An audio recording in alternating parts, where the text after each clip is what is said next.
మీరు బాగా గమనించాలి.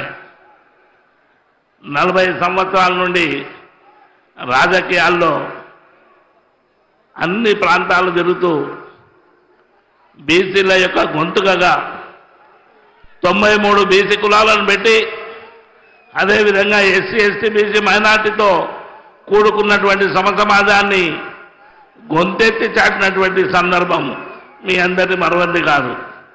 అది కాకుండా నేను గ్రామ పంచాయతీ వార్డు నుండి జిల్లా పరిషత్ చైర్మన్గా అదేవిధంగా ఎమ్మెల్సీగా కూడా పనిచేసినటువంటి సందర్భాలు ఉన్నాయి. మీరు బాగా గమనించాలి.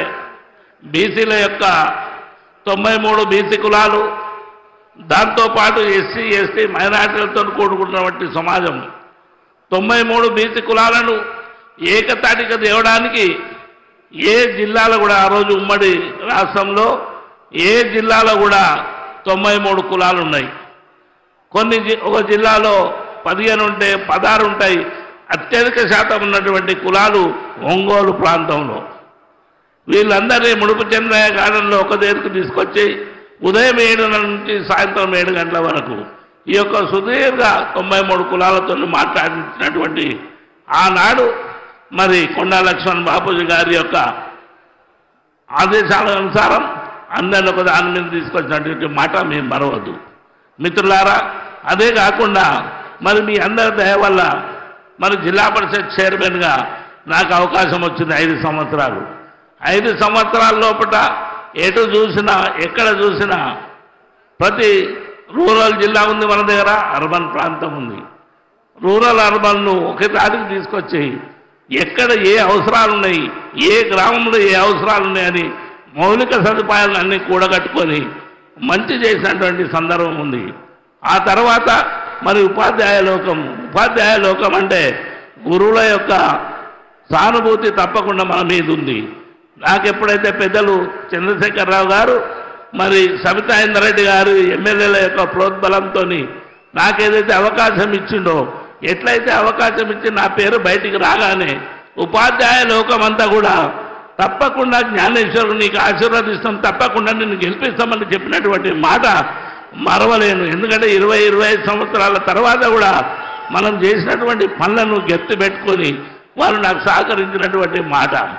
ఇకపోతే బీసీ కులాలతో పాటు మీరు బాగా గమనించాలి, సంచార జాతులై అలాంటి సంచార జాతులను కూడా ఆ మీటింగ్ లోపల లేనప్పుడు వాళ్ళని పిలిపించి 6 కులాలను ఒకటి దగ్గర తీసుకొచ్చి 93 కులాలతో మీటింగ్ పెట్టినటువంటి మాట.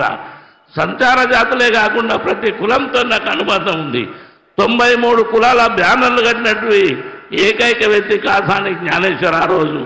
కనుక మిత్రులారా, మంచి చేయడానికి మనం ప్రయత్నం చేద్దాం. మీరు ఒక మాట గమనించాలి. నిన్న ఒక పెద్ద మనిషి ఒక సవాల్ విసిరేను. బీసీలకు సీమనెత్తురు ఉంటే, బీసీల యొక్క ధైర్యం ఉంటే కాసానిని చేవెళ్ళగడ్డ మీద గెలిపిమని ఆయనకి ఇక్కడి నుంచే సవాల్ ఇస్తున్నా. తప్పకుండా చేవెళ్ళగడ్డ మీద కాంగ్రెస్ గెలుస్తుంది, కాసాని జ్ఞానేశ్వర్ గెలుస్తున్నాడు.